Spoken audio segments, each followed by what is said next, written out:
नमस्कार दोस्तों। एचएसएससी की तरफ से एक बहुत ही बढ़िया नोटिस निकाला गया है। यहाँ पे बोला गया है कि एक अनाउंसमेंट कर रहे हैं।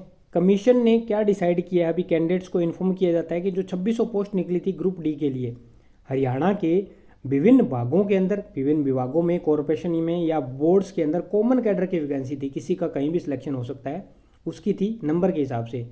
The post shall be filled, जिन भी बच्चों का सीईटी क्वालिफाई था ग्रुप डी के लिए, जो एडवर्टाइजमेंट नंबर ये थी, उन बच्चों को कमीशन ने क्या किया, उस सीट जो 2600 सीट थी उसके थ्रू फिलअप करवा लिए थे उन पोस्टों को। ठीक है, अब इसमें से कुछ पोस्टें विभाग के पास बच गई होंगी, जैसे एचएसएससी के पास कोई खाली होंगे या नए खाली पद करवाए होंगे, रिटायर होंगे हो गए या किसी ने ज्वाइनिंग नहीं ले हुई या कोई छोड़ के चला गया।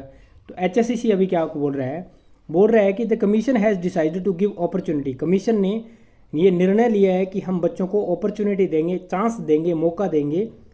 क्या जनरल कैटेगरी वाले बच्चे जिनका सिलेक्शन नहीं हुआ था ग्रुप डी सीईटी, जिन्होंने क्वालिफाई नहीं किया था, यानी कि अगर किसी की कट ऑफ 56 चली गई किसी भी जनरल कैटेगरी के अंदर, किसी भी डिपार्टमेंट की या किसी भी काडर की या किसी भी बोर्ड की, वो कोई कैंडिडेट जो है वो 55.5 पे खड़ा रह गया, यानी कि आधे नंबर से या 0.4 से या 0.3 से या पूरे एक नंबर से मान लो रह गया। अभी कमीशन क्या डिसाइड कर रहा है, यहाँ पे लिखा है उसके बाद हु, यानी कि जो जनरल कैटेगरी वाला था सीईटी ग्रुप डी के अंदर जिसने क्वालिफाई नहीं किया था, who now belongs to BCA and BCB. अभी वो किससे बिलोंग कर रहा है, जनरल वाला कैंडिडेट है लेकिन बीसीए और बीसीबी से बिलोंग कर रहा है। ऐसा कैसे हो गया, ऐसा ऐसे हो गया कि as per the latest guideline to upload their BCA and BCB certificate via opening the link, online link. उसको अभी जो नई गाइडलाइन है उसके हिसाब से अगर कोई कैंडिडेट, जनरल वाला कैंडिडेट बीसीए या बीसीबी के अंदर हो चुका है, तो वो जो नई गाइडलाइन है हरियाणा सरकार की उसके हिसाब से, तो वो क्या कर सकता है, नीचे लिंक दिया गया है, वो लिंक आपका ऑनलाइन अवेलेबल हो जाएगा। 12 से लेकर के 16 तारीख तक ये लिंक अवेलेबल है।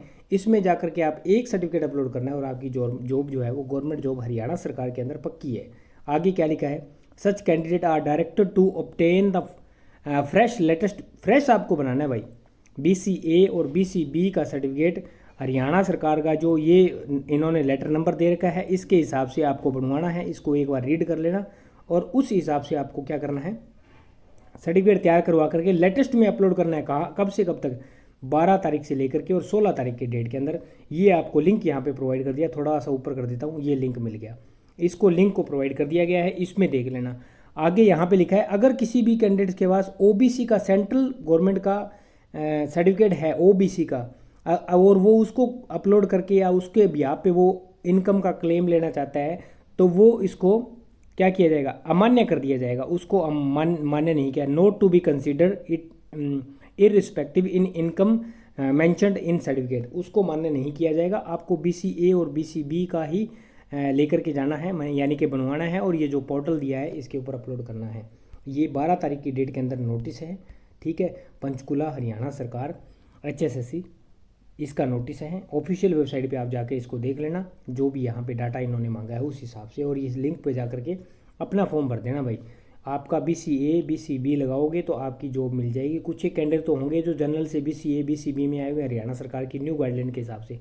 तो ये थी इन्फॉर्मेशन, एक सर्टिफिकेट अपलोड करो और गवर्नमेंट जॉब ले लो भाई। उम्मीद करता हूँ जानकारी समझ पाए होंगे।